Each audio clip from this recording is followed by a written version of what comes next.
Good evening, everybody. Welcome to the November 15th school committee meeting.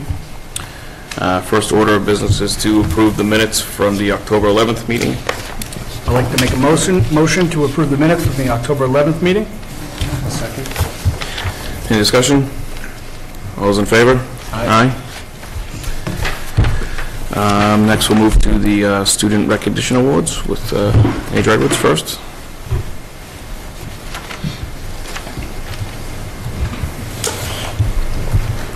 Good evening, everyone. I'm very happy to announce that the fifth grade team has chosen Jonathan Jameson as the student of the month for November. Jonathan has a great sense of humor and he tries to get along with everyone. He's polite and kind and always has a smile on his face. He's conscientious and diligent with his schoolwork. Homework is always completed. He's attentive in class and participates frequently. He works hard every day on both homework and schoolwork. Outside of school, Jonathan plays football, lacrosse, and basketball. Likes to spend time with his friend Paul. Usually they ride bikes. He also likes to cook with his mom. Their favorite thing to make is homemade mac and cheese. And these are some of the reasons the team chose Jonathan. This is student of the month. Congratulations, Jonathan.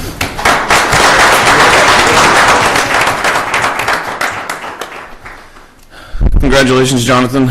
Some excellent things that your teachers said about you. Mr. Ponticelli, would you like to ask a few questions? Sure. So I had the pleasure of, as I was just talking to Jonathan's parents, I had the pleasure of watching Jonathan this entire season during football, and he's a heck of a football player. He's a great kicker, as I told you guys, and he's fantastic in the line. So I had a lot of fun watching it. I know you had a lot of fun playing. It was a great team. So congratulations on a very successful season. You're welcome. So got to talk about school a little bit. Have you done your book talk yet for Mrs. Bjorklund? No. Not yet? Did you read the book to do the book talk? What book did you read? The one about Blackman. Awesome. What was that one about? It was about a girl that got separated from his only friends and then met up with them and And would you recommend it to other fifth graders? yes. Or maybe even people on the school committee? Can you read it? Awesome. Congratulations, Jonathan. Thank you. Good job. I have to ask one question because Mrs. Breen isn't here. So what is your favorite subject in fifth grade? Science, excellent. Usually it's math, and Mrs. Pepe has a pretty long streak going, so, but it's all right, it's all right. So what is it about science that you like? Just the activities that we're doing with it. Excellent, excellent, great. Just something else? Thank you very much, and congratulations. Congratulations.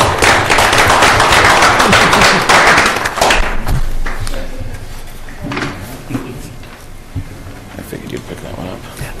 I forgot. That's all right. Good evening, folks. Good evening. I'm pleased to introduce our student of the month, Shannon Ruksha. Shannon is a grade 6. Her teachers say that she completes all of her homework assignments with exceptional quality. She currently has an A+ across the curriculum in each of her subjects.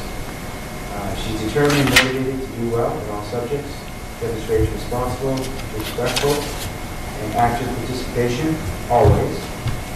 She is diligent and accepts teachers' suggestions regularly and always takes on challenge problems, go above and beyond.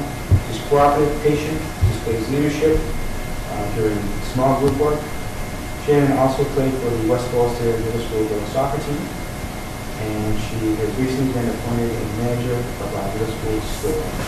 Congratulations on being chosen as the student of the month.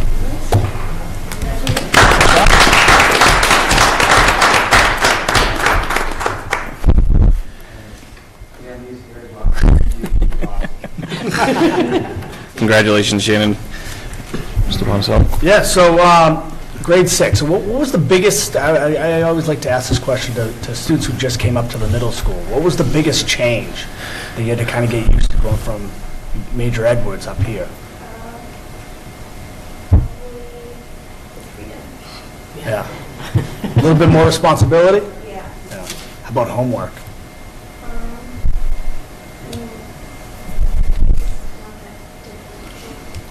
Cool. And so you were recently named manager of the school store. So what are some of your responsibilities with that? I have to assign people's things they have to do in the store.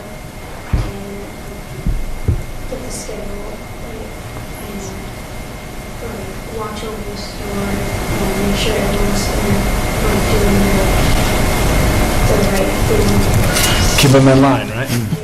That's awesome. That's quite a responsibility. Nice job. Congratulations, Shannon. Okay. Well, you know, you took Jen's place last time, so I'll ask the question. So what's your favorite subject? Math. All right. Excellent.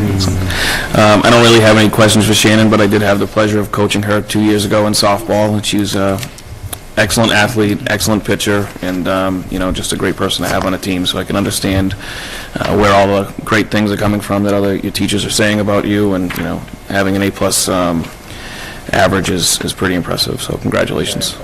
Nice job.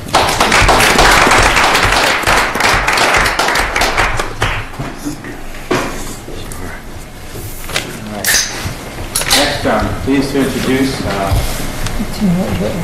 Matt McCare, who is in grade 11, and he is a high school student of the month. Matt was recently an attendee at an annual math invitational at WPI. And while at the invitational, he scored top score at the competition, and for his efforts, he's received a $1,000 scholarship should he choose to attend WPI. And that would be in addition to any other scholarships that he qualifies for. He's quite a student on that. It was a huge part of our trip to Haiti in the spring with Dr. Lazar and the Be Like Grit. He continues to represent service and action to students. He's just always at the forefront of class, stand up, ask questions, explain things. He serves on my principal school council as a student member and representative.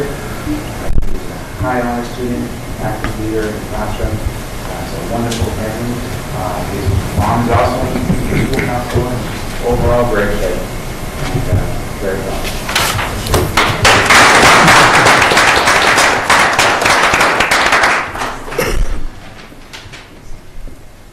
Congratulations, Jason. Well, Matt, congratulations. I know most of us got a chance to meet you last year through the Be Like Brit trip, and we're all really impressed with the way you talked about your experiences, and it really touched us all. I know that as far as what you guys all learned down there and how you're able to help out. It was phenomenal. And also, I know you volunteer at the library as well. Yes. I know you were a judge for the pet show, so I know, yeah, so that was really cool because we've participated in that 2 years now. It's a lot of fun. I know the kids love it. So you obviously went to WPI for the Math Invitational. Yes, sir. Are you interested in engineering moving forward, or? I wouldn't say necessarily engineering, but mathematics, I think I'd want to be part of my career. So maybe in physics or applied mathematics or just anything of the sort. I think I can figure it out. Excellent. I'm working towards it. Yeah, you got time. That's awesome. Congratulations. Thank you very much. You know, so speaking of the, you know, scholarship through WPI, I mean, have you thought of attending WPI or have any ideas of other schools? I mean, I know you're a junior, but it's, you know, never really too early to start thinking of that. So, you know, what schools have you thought of, or? Oh, definitely. I thought a bit about WPI, but I personally like to go to a college that's a little farther away. It's just my own personal preference. Sure. Maybe, I like the idea of Colorado College. It's the best college. Okay. Colorado. So it's also some schools in California, for example, UCLA, I like USC, and Stanford. Excellent. Excellent. Great. Those are great choices. So, you know, good luck with that. So, excellent. Excellent. Right on. Congratulations. Congratulations.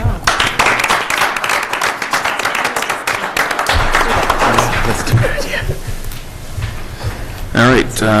Next, we'll hear from the Student Advisory Council. For sports and football, we lost to Leicester 2 Saturdays ago in the playoffs, 14-28, but we beat Millbury 13-14 last Friday, and the last game is next Thursday at 10 on Thanksgiving. For golf, there was a district tournament last month with several different teams, and it was unfortunately the end of our season. And for the girls varsity soccer team, their last game was 2 Mondays ago, and they lost 2-1 to Gardner, and they ended their season with 7-9-2. in clubs for National Honor Society, where they're currently selling entertainment books as a fundraiser, and they're hosting their annual Easter Seal Shootout on Thursday, November 16th after school. Every $15 raised per homeroom equals one shooter. For National Art Honor Society, the calendars fundraiser is beginning, and they were ordered last week. And paint night is on the 21st, and I believe they're painting the rail trail. For Student Council, we're arranging the turkey gaggle, where every grade brings in cans and food to donate. The Giving Tree, where we take tags for children who wouldn't typically get presents for Christmas, and hang the tags on the Christmas tree in the main lobby of the school, and have people take tags and commit to getting that child some presents for Christmas. So it's a great way to help out families in need. For In It to End It, the date is April 27th. We're still waiting to get the use of the field request processed, and we're in the process of organizing T-shirts right now. We were looking at long sleeves, West Boylston on the left breast area with the L as a cancer ribbon, and we wanted to do a lilac color, which represents awareness for all cancers. And then down the sleeves, we're going to have In It to End It. We're communicating with Custom Ink right now. It's going pretty well. For FISH, which is Friends Inspiring Student Health, we've been in constant communication with the American Heart Association to come up with ideas on healthy heart awareness for the month of February. For Triumph Music Honor Society, January 25th has been confirmed to be Coffee House in the cafeteria at 6:30 that night. It's a Thursday night. High schoolers are only able to sign up to perform in front of the audience that comes that night. We are also looking for a date in March for open mic night, which is similar to Coffee House, but both middle and high school are encouraged to participate. Excellent. Thank you.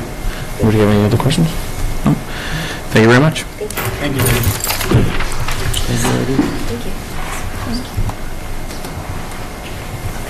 I'd just like to acknowledge the camera crew and Mrs. Johnson for taking our minutes. Thank you very much. And we'll move on to our highlight on schools, which is the district MCAS overview tonight. MCAS overview. Okay, here we go. So this is a new year for MCAS for everybody in the state of Massachusetts. So rather than me trying to produce something original, where it's hard to produce something original when it's your first time through with it, what I thought I would do is just take you through what was presented to superintendents and principals by the state. And most of this is just an orientation to the new MCAS. They're calling it the Next Generation MCAS. And so you have these slides in your packet. This is considered an update to the 20-year-old MCAS. The thing that they were trying to accomplish by developing a new test was to give a clearer signal of readiness for the next grade or for college or career, and also to make a change to computerized testing rather than paper testing, which we've been doing for the past 20 years. It was first given in this last spring in grades 3 through 8 in ELA and math, and eventually it will replace all of the older MCAS tests in grades 3 through 10, which they are referring to at this point in time as the legacy test. So we did give the computerized test here in every grade except for, the new MCAS. We gave it to everybody in grades 4 through 8. Our third graders actually took it on paper, and they will continue to do that this year. You can see the phase-in down there. By 2019, everybody's going to have to take it in third grade and up and in 10th grade on a computer. We feel really prepared for that here. We can't say whether there would have been a difference in our third graders' scores if they had taken it on the computer, but our third graders' scores were great. So, we'll have to see as we move forward. But we're very prepared, at least with computers and access, to be able to accomplish this pretty easily. Okay, that's the last one. They did do some kind of equating to make sure that the scoring for the test would be similar regardless of whether you took it on a paper or a computer. Okay, so we just last month got the scores for the Next Generation MCAS, which was grades 3 through 8, and we also got the scores for the Legacy MCAS. That was the science and engineering tests, which are given in grades 5 and 8, and all of the high school tests, which were ELA, math, and science. So the scores are similar to the scores that were given before. They will give you an achievement level, and they will present that in a parent report. And we will also give you, and you'll have some tonight, some aggregate results for schools in the district, and you'll be able to compare those to the state results. The way that we're going to present our MCAS report to this committee this year, I'm presenting just the district overview tonight, and the principals will be presenting their individual school reports at our next meeting. Let's see. So this is the difference in how they're scoring them. The legacy MCAS had 4 scoring categories. You're all probably very familiar with these: advanced, proficient, needs improvement, and warning. The new generation, next generation MCAS, has completely different scoring categories: exceeds expectations, meeting expectations, partially meeting expectations, or not meeting expectations. And we'll get more into what those look like as we move forward in these slides. This is what a parent report will look like. Your child's score is the one that's with the triangle on the top, and it will clearly put your child into one of those 4 categories. At the bottom, you will see how your child's score compared to the school, compared to the district, and compared to the state. So that's the report you'll get. It will explain what is meant by exceeding, meeting, partially meeting, or not meeting. There's a little bit more detail on the back of those reports, and it will, for each subject area, get into how many points out of how many your child scored, so you can see if there's any, relative weakness, or relatively weak or relatively strong. And it also shows you exactly which questions they got right or wrong, which isn't going to help you a lot because they're not releasing those. So you're not going to be able to look at what they got wrong. We're not either. So I'm not sure how helpful that's going to be to us at this point in time. Okay. Now, this is the question of the month. Why did my child score proficient on the old MCAS, but now is only partially meeting expectations? The sum total of this page, you can read everything that it says there, but what really happened is they reset the bar and they made it harder to meet expectations. And I'm going to show you what that looks like. So this is what the new scale looks like if you looked at the percentages of kids that will fall into each category for each exceeds expectations, meets, partially meets, or doesn't meet. That's about the skew that you're going to see across the state. About 40-something% not meeting or partially meeting, and a little small percentage, maybe 7 or 8 not meeting at all. And then the same kind of thing at the top. Now that's compared to what our old one looked like, which I'm going to jump right to. I'm going to skip these. This is what the old one looked like. There was a huge variation between grade levels in what percentage of kids were proficient and advanced, and what percentage of kids failed or didn't meet expectation or were needs improvement. So you can see that one, how that one looks like. It's all over the place. You're obviously very lucky if you're a 10th grader taking the what's that 10th grade test there that's got like almost all green and yellow. ELA. Yeah, the ELA. I mean, that obviously it's pretty easy to pass that test, right? And then you see some of the other grade levels where there's a lot of, 3rd grade ELA was harder to pass, right? Well, that's not true anymore. If you go back, let me get back into that. I know. Slideshow, play show from the beginning. Here, I'm going to just go through that again. So you can see how this now it's very even.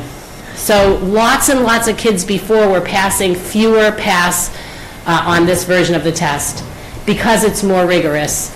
They also have some claims in here. This is the state's data. Let me get to the thing I want to show you. They have some claims in here. This is how they...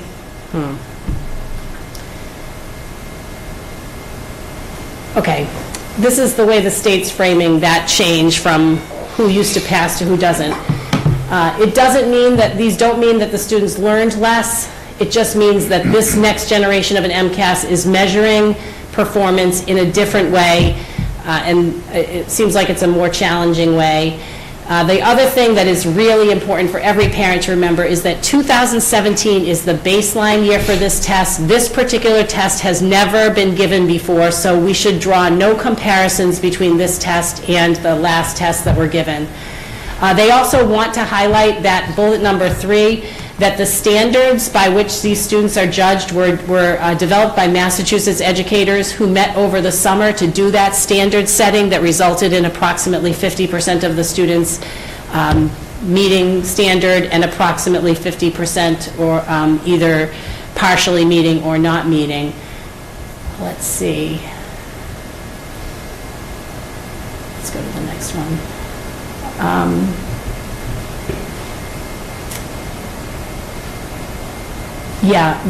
One of the things that's different for this test than for the prior MCAS test is that the people who were doing the standard setting, the teachers that were doing that, they did it all at the same time. So there was a discussion among the people doing this, which is probably why you see that 50-50-50 across the board. And they also want to point out that the NAEP scores, which is a national exam that's given, that we're really high on those. Massachusetts is first in the nation or tied for first in every single test. And what they say is the new next generation MCAS results look a lot more like this than they did like our old MCAS results. So they're just kind of trying to aim for a little bit more achievement. I mean, I think we're getting some pretty good achievement out of our Massachusetts kids, but I think they can get a little bit more out of them, so that's what we're going for here.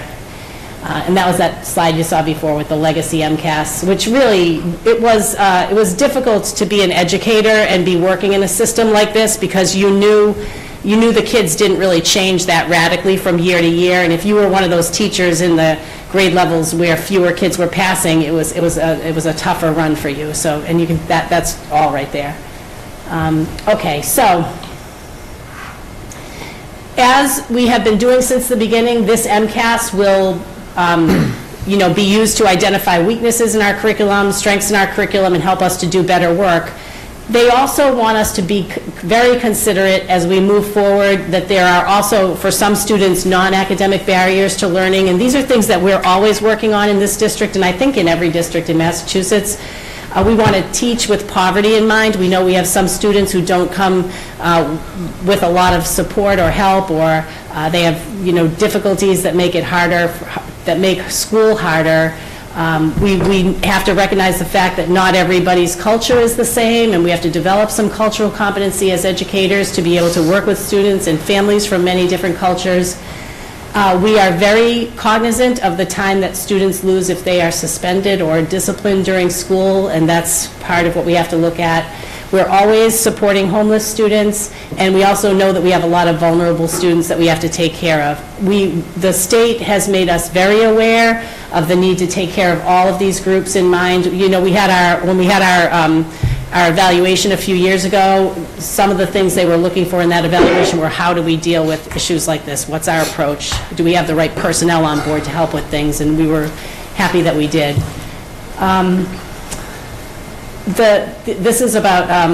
This slide is just about leveling. You know how they level schools, level 1, 2, 3, and 4. They're not adding any new levels this year, any new level 4 schools this year, and that's because this is a brand new test. They don't want to use it for a high stakes evaluation. These are resources that parents can use if they want to see any more information about the MCAS. We did send home the MCAS test. They've all gone out, and I don't think you haven't gotten any calls, have you? I do think the explanations that the state offers on that thing that they sent home is pretty adequate for most people, so we haven't had many calls, but we do welcome them if parents have concerns. And that's the end of my presentation. You do also have in your packet our, actually it's at the end of my report. Oh, I don't know, it isn't in here. No. It was somewhere, I thought. Oh, yeah, it's here. Oh, it was at the beginning? Yeah. Yeah, you have my slides for our results. I wish I could find mine. Oh, here we go. So you should have some pages that look like the old pages that we used to have. Our MCAS results by district, and you can see our comparison to the state. That's the only comparison we're actually able to draw at this point. We're not going to compare ourselves to other years of MCAS because, as you saw, the stakes are completely different now. But when we look at us compared to the state, we did very well compared to the state. obviously, we're pleased. The first page that has the green and the orange and the red on it, that's the new MCAS, and the second page has our scores for ELA, math and science for grade 10 on the legacy MCAS, and there again, we feel like we did very well. We think we will do even better this year. We had a couple of little situations with our MCAS that we were aware of, one of which Chris will talk about next month, but we did give all of our 8th grade students the 8th grade math test, and about 25% of our kids had taken algebra. They could have been given the algebra test, which tends to have a higher pass rate, so we'll clean that up for this year.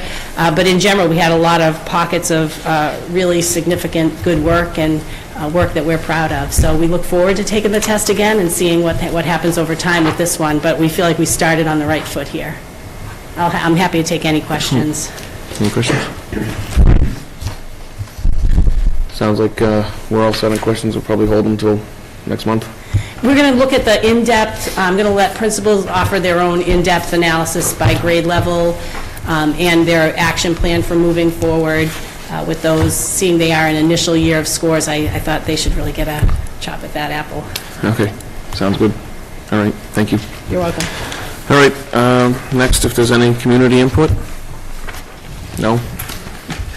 All right, we have some warrants to approve. Can I get a motion for the payables? Yeah, I'll make a motion to approve the payables warrants dated October 16th, 2017, October 30th, 2017, and November 13th, 2017. I'll second that motion. Any discussion? All in favor? Aye. Aye. And now, can I get a motion for the payroll warrants? I'll make a motion to approve the payroll warrants dated October 20th, 2017, and November 3rd, 2017. Second? Any discussion? All those in favor? Aye. And we'll move to subcommittee reports, starting with negotiations. Do you mind? No, I it's can just give that Jen, report. right? Actually, at the subcommittee meeting on negotiations, we discussed bringing interest-based bargaining to our next bargaining session with the West Boylston Teachers Association. I had been asked by the president of the Teachers Association if we would be interested in pursuing that. The negotiations subcommittee was interested in pursuing that. The way that it works is that just prior to your negotiations beginning, you get a training, either 2 days for 4 hours a day or 1 day for 8 hours a day. Your entire team of negotiators is trained in interest-based bargaining, and both sides are actually trained. So the side representing the school committee is trained, and the side representing the teachers union is trained, and then you enter immediately into your negotiations. Our negotiation subcommittee felt very good about this prospect for us, and we felt like it was something that's worth trying. So we do have the application, and when we're ready to begin, which will be next school year, we're going to enter into that process and do that day-long training, 8-hour training. Good. You're welcome. Policy subcommittee? Yeah, so we met on the 8th. This year we'll be reviewing policy, the policy families of A, B, and C. We've identified a couple policies already to look at, the sexual harassment policy and the background checks. Okay. All right, we'll move on to communication reports, starting with Mr. Mara. On Monday, November 6th, we had grade level student check-in meetings throughout the day, lasting about 45 minutes for each grade level, just to see how progress is going with instruction so far, with the new foundations programs in K1 and 2, and also with the changes in the intervention blocks in grade 4 and 5. I'd like to thank our Title I teacher, Lindsay Morse, for her assistance in facilitating those meetings and gathering the data for those. We had our Alice drill yesterday morning at 9 o'clock. I'd like to thank the West Boylston Police Department for their assistance with that. The drill lasted about 5 minutes, with the majority of the students exiting the building, with grades 4 and 5 doing lockdown based upon where we said the intruder was in the building. Feedback on that was generally pretty positive. And we have our parent-teacher conferences Monday and Tuesday next week. Both of those days are half days for students with dismissal at 11:25.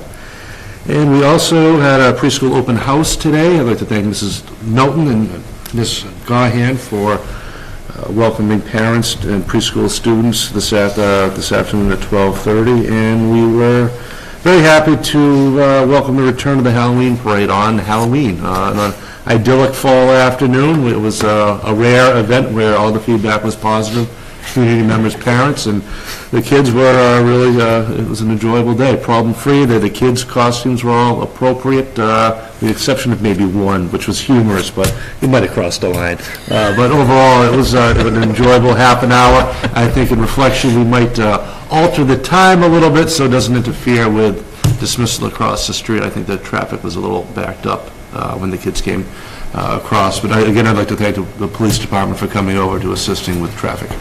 Excellent, thank you. You're welcome. Any questions? Mr. Fournier? Good evening. Middle school student council just completed a spirit week. Monday was student walking for breast cancer awareness. Tuesday was Clean Day. The same as a friend. Wednesday was the Blue and White Day, or school color day. Thursday, Hero and Villain Day. And Friday was Sports and Hobbies Days. Students and staff dressed up during this week. It was a very spirited event.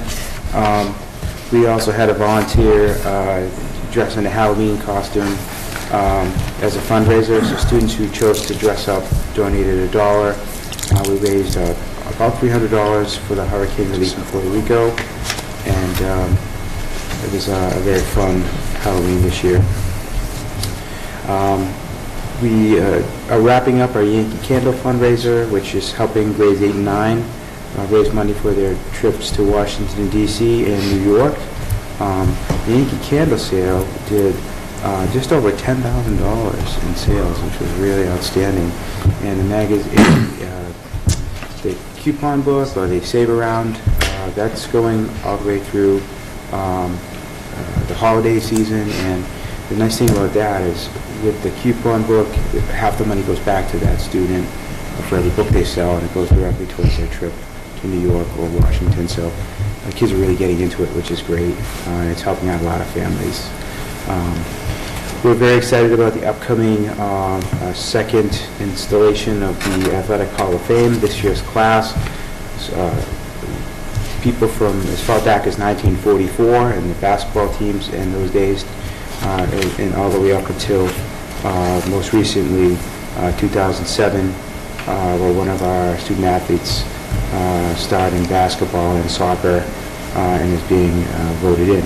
It's the first year we have a team that's being honored. It's the undefeated Super Bowl championship team from 1988, and we're looking forward to celebrating those inductees on Thanksgiving Day at the football game, as well as on the ceremony that follows on November 25th at the Manor Restaurant. Our high school student council ran another successful blood drive with the American Red Cross. Many students and staff donated blood on that day. The high school has also trick-or-treated canned goods for Halloween, and made a donation to the Worcester County Food Bank. As you can see when you walked in, there's tables of food. We are organizing 21 gift baskets. That's 3 per grade. Everything from the turkey all the way to the desserts, napkins, tablecloth, and we'll be presenting those to 21 families beginning on Friday. This week we've had our middle school parent-teacher conferences for grades 6, 7, and 8.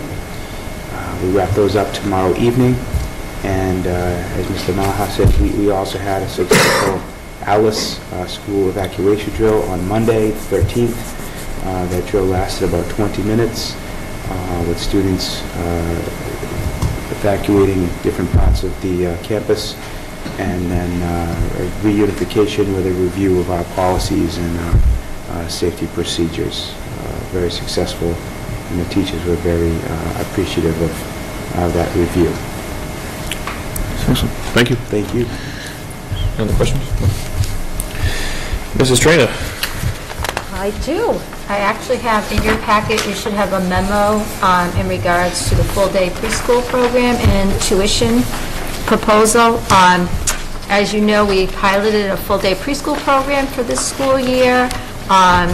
due to, we've had a lot of requests over the years to have a full-day preschool, and we thought that we were ready to do that once we've had full-day kindergarten for a few years. So we piloted it this year, and Mr. Maher has sent out a survey to our parents, and the feedback, as well as the feedback from the staff, were really positive on that. The parents found the full-day program beneficial. For some students, it was a transition for them to do a full day, but once they made their transition, they've seen a nice improvement in their social and academic development. And based on the survey, this is something that the parents as well as the staff think it's beneficial for us to continue with a full-day preschool program going forward.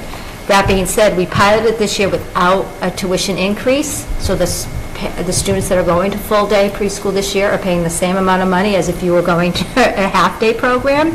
So the proposal in front of you is to set a new tuition rate for a full-day program. And I have included some breakdowns of other programs in the area and what their tuition is and based on what our tuition is. So I'll explain a little bit. If you have any questions, you can let me know. Presently, for a half-day program, our tuition is $2,500 for the school year. So we break that down, $250 a month, which averages about $5 an hour.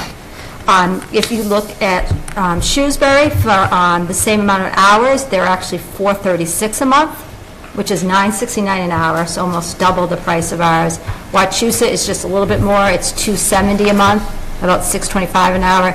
So those are the public ones. And looking at the private preschools in town, the community nursery school, for a half-day program, it's about $637.50 a month. So we're even for our half-day program, we're well under the rate. Our proposal for a full-day program would be for $4,500 for the school year, so it's just adding another $200, they're for the afternoon component for $4,500, which equals out about $5.20 per hour, where, the half-day was about 5 hours, and still within the, well below the range of if you were looking for a full-day program elsewhere, they're about $1,000 a month going right now. So the increase in hourly rate is 20 cents, but for a month is only $200 Yes. increase. And it equals out a 20 cent increases because Wednesday we still have a half day, so I broke that down by hours per week. Okay. So Monday, Tuesday, Thursday, and Friday is a full day, it's 8:30 to 2. Wednesday, we still have the half day. We've always had the half-day preschool program on Wednesdays because that's the time when our staff we do a lot of early intervention evaluations, home visits, things like that, so it allows our staff to continue with that, as well as that's when we do a lot of our testing and team meetings for the students and that. So what I did was how to get the 520 is I took actually the total hours, so it equals out, if you were to divide the hours they were there all 5 days, it's about 4.9 hours a day divided by, the number, how much it equals to 520 an hour. Sure. That's Okay. how All I right. got that. So I just bring that to you as a vote to set a full-day tuition rate going forward. All right. Can I get a motion to approve the full-day preschool tuition? I'll make a motion to approve the full-day preschool tuition. Can I get a second? I'll second that. Is there any further discussion? No? All those in favor? Aye. Thank you. You're welcome. Is that all you had? That's all I have. Okay, excellent. Thank you. Mr. Pompron? You do have your expenditure report for the month of October. As you can see by the availability of funds, was in excellent financial position at this time. We have, technically looking down the availability, we have one small deficit of $700, and really technically it's not a deficit because there's money in the encumbrance account. What it was is something was charged, it wasn't charged to the encumbrance account, because in that account we fully encumber the total budget amount. So that's the expenditure report, which is excellent. Any questions? I'll be happy to answer. Okay. On the facilities end of it, we do have some work in progress. which we have three things pretty much going on. One thing that's going to take place the end of this week and into next week is a little cosmetic makeover of our gymnasium. Annually, as we do every year, we recoat the floor, okay, and get that up. This year, we're going to recoat the bleachers a little bit. They need a little work on them. We are also taking the pads down that are up there. We have new pads coming in that were sponsored by the West Boylston Athletic Association, okay, or paid for. We are also going to paint, a little painting around it, and we're going to, where the pads are in the walls, there's kind of like plywood up that's over there that's seen its better day. We're going to use a plastic laminate to put over that, and then put the pads back up over that. So a little cosmetic down there. Hopefully, we'll get most of it done within the next week, because we have the gym for the week on it. Thanksgiving is there, though, of course, and Friday's a day after, so it's, workers will be coming in to work on that day. So we get those things done in there. We also have the weight room project that we're, right now, try to put some bids together to go out to bid for it. We're going to be doing some cosmetic stuff ourselves internally in there, opening up the 2 rooms that are down there, repainting the 2 rooms, new doors, and that's pretty much it. That the company that's going to come in is going to do new flooring for us. That's part of the whole package to redo the weight room. Both rooms, I shouldn't say just weight room, it's more of a workout. One's a workout center, the other one's a weight room, and that. We'll try to get that out as soon as we can, out to bid, and we'll see what we get back for it. Then we'll be coming back to you for approval of the funds, to approve the funds to expend for that project.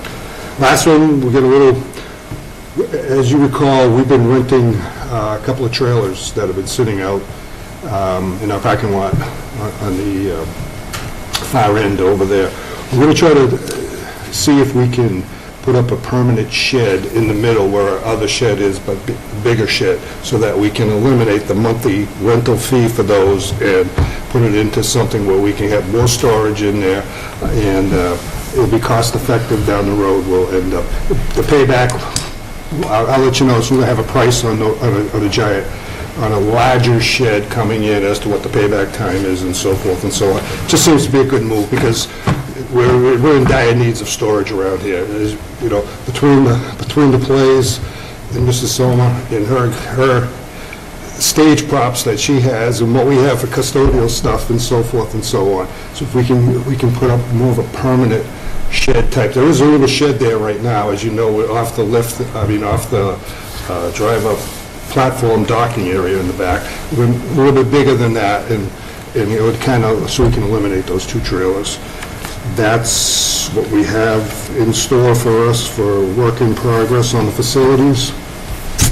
Other than that, we're good. Okay, excellent, thank you. All right, I think we can move on to Dr. Schopper. Thank you. So you have your attendance report, teacher, student attendance, and suspension data. Also, I've provided the annual budget development timeline, which we are beginning right about now, asking teachers, we use the bottom-up budget, so we do ask teachers and department heads to come forward with their proposed needs for next school year. Principals will have that soon, and then it will be turned over to me by the end of December, and then brought to the budget subcommittee by the beginning of February, brought to this committee by March, the beginning of March. I don't anticipate issues with the process. It seems to be a process that's worked well for us in the past, but I'll keep you updated as we move forward.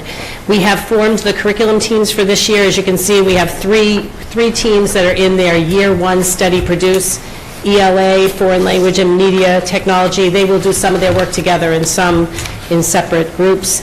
And we have our Health and PE curriculum team in their Study Produce Year 2, and they are ecstatic about the fact that they're going to get 2 new spaces to be able to develop curriculum for, with new weight facilities and a new workout room. So that's going to be a huge curriculum enhancement for our physical education department. Another thing I'd like to announce tonight, keeping with one of the goals that we set for this year for the district improvement plan was to bring more people into the work of the central administration office, and towards that end, I have appointed Rich Mahat to be the Title I Director for the West Boylston Public Schools for this year. It's a role that's been wrapped into my job since I arrived. Previously, it had been part of the special education director's work, but I took it over because it's really not a special education program, it's a regular education program.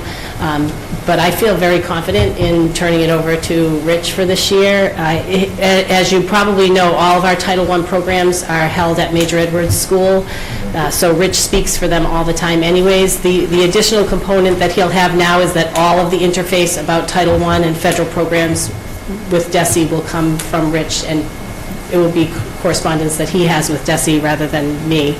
And I feel really confident in that decision, so that's Rich's new hat that he's wearing. The other thing I wanted to tell you about was we did have our water tested here. It's been in the news a lot, information about the amount of lead and copper that are in the water in Massachusetts schools. I just wanted to let you know that we have good water here, and now you have the official report to verify that.